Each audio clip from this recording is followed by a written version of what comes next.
Bonjour et bienvenue, c'est Bertrand de la Fondation Magister, l'école des héros du monde réel. Dans les épisodes précédents, je vous disais que notre esprit encapsule notre conscience dans une réalité aménagée. Je vous disais que notre raison trouvait plein d'excuses pour justifier notre situation et nous empêcher d'évoluer. Et au fond, pourquoi notre esprit fait ça ? Pour nous protéger. Parce qu'on a peur. Peur de l'inconnu. Peur du risque, peur des choses qu'on pourrait être si on s'en donnait les moyens. Peur de ne pas comprendre quoi faire. Peur de ne pas être à la hauteur. Peur d'avoir fait les mauvais choix de vie. Peur d'affronter les problèmes. Peur des autorités. Peur de ne pas être capable de s'en sortir ailleurs. Alors, pour couper le stress, on s'encapsule dans un petit rêve éveillé. On s'aveugle l'esprit. En fait, le truc à comprendre avec la peur de notre esprit, c'est que c'est une peur très sournoise. Elle ne se montre que très rarement pour ce qu'elle est, à savoir de la peur. Bien souvent, elle se présente de manière indirecte.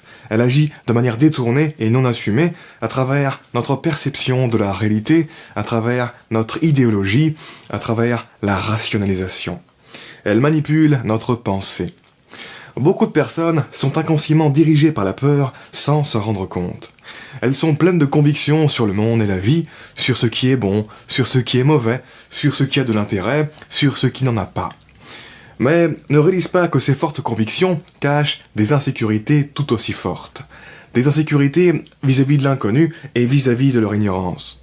C'est tellement typique et pratique de se convaincre que, de toute façon, certaines choses n'ont aucune valeur et qu'on ne rate rien en restant éloigné d'elles, pour au fond éviter de sortir de notre zone de confort. Et si on ne contrôle pas le double jeu de cette rationalisation aussitôt que possible, on finira bien souvent par construire une prison mentale, et se prendre les pieds dans notre narration identitaire et idéologique plus tard dans notre vie. Notre façon d'approcher la vie, notre paradigme existentiel va devenir de plus en plus difficile à défendre et à justifier, étant donné les manques qui vont s'accumuler en nous et qui vont faire muettement crier notre mal-être intérieur. La rationalisation, ça nous évite le stress d'instant en instant, mais force est de constater que ce n'est pas une solution idéale sur le long terme. En aucun cas, ça ne te fera éviter le stress dans la balance globale de ta vie. En aucun cas.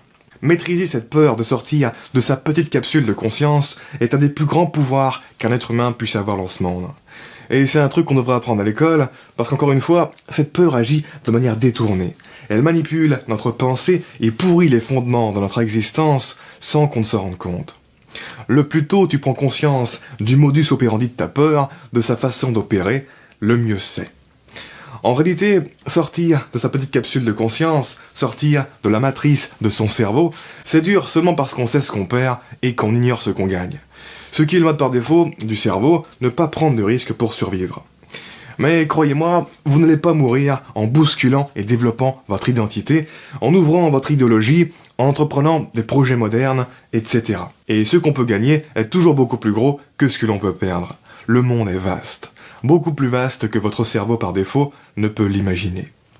Si les gens pouvaient savoir ce qu'ils peuvent vivre dans ce monde, clairement, il n'y aura plus personne en mode cerveau par défaut à essayer de préserver son petit confort comme s'il était précieux, alors qu'il ne l'est pas. Encore une fois, notre cerveau est très fort pour dessiner des cibles là où les flèches de nos émotions se plantent. Si vous ressentez de la peur, le cerveau va justifier votre peur. Si vous ressentez de l'anxiété, le cerveau va justifier votre anxiété. Et tout ça d'une manière qui ne vous rabaisse pas. Au contraire, ça semblera pratiquement toujours être très sensé. Notre cerveau est très fort pour trouver les moyens de ne pas nous faire assumer nos faiblesses.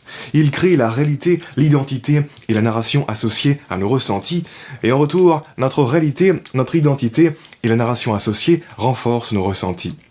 C'est pour ça que la méditation est si puissante d'ailleurs. Elle agit directement au niveau des ressentis négatifs.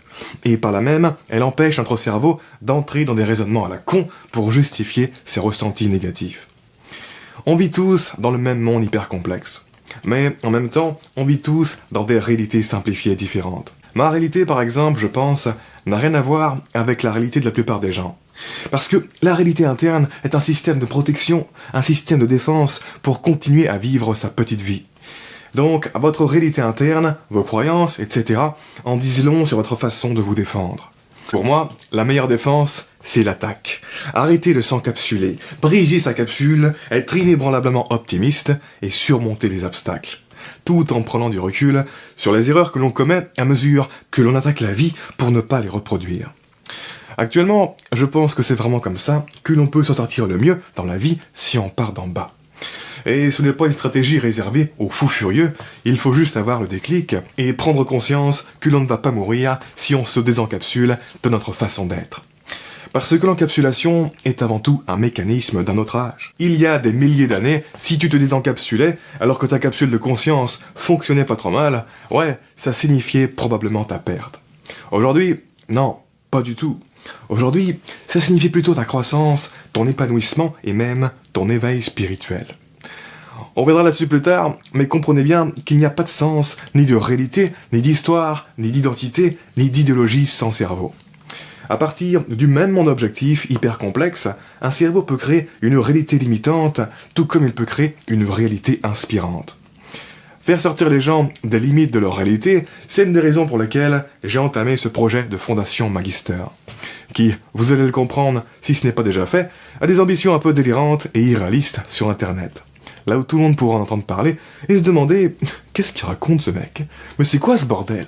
Comment il peut dire ça ? C'est pas possible ce qu'il dit !»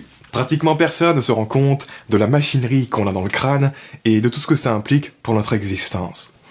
Et bien sûr, pratiquement personne ne parle de tous les trucs tordus de notre esprit, de toute cette manipulation dont il est capable. On parle beaucoup des pouvoirs positifs de l'esprit, mais rarement de ses vilains pouvoirs. Et bien sûr, la raison pour laquelle pratiquement personne n'en parle, c'est que notre esprit nous manipule pour ne pas qu'on l'expose. Parce qu'il n'aime pas être exposé de la sorte, il préfère exposer ses bons côtés. Et donc en fait, j'ai envie d'exposer tout ça sur ma chaîne. Et j'ai envie de faire bugger le système identitaire, idéologique et narratif de la réalité de votre cerveau par défaut pour pousser votre conscience à en sortir et à se reconfigurer. Pour vous pousser à changer complètement de paradigme existentiel, vous amener à réaliser que tout l'environnement dans lequel vous avez vécu jusque-là était une structure mentale, un rêve éveillé. Vous amener à réaliser que vous percevez le monde à travers des lunettes invisibles. Parce qu'il y a tellement de gens qui ne sont pas au courant que leur cerveau renforce leur identité, leur idéologie, leur réalité et leur système narratif. Et leur balance sans cesse du bullshit limitant pour se protéger.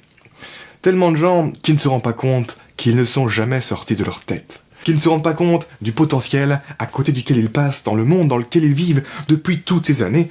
Tellement de gens qui sont enfermés dans le virus du pessimisme. Tellement de gens qui n'arrivent pas à croire ce que je dis parce qu'avec tout ce qu'on sait, ça se saurait sinon. On en aura entendu parler. Bah non. La plupart des gens qui travaillent sur le cerveau, ils n'ont pas conscience de ces phénomènes. Parce que les trucs les plus connus, c'est ce qui renforce et réconforte l'encapsulation de nos cerveaux par défaut. Certaines choses sont structurellement vouées à rester relativement secrètes, surtout au niveau de la communication mainstream. Et sur ce, on continue de parler de ces joyeuseries de notre esprit dans le prochain épisode.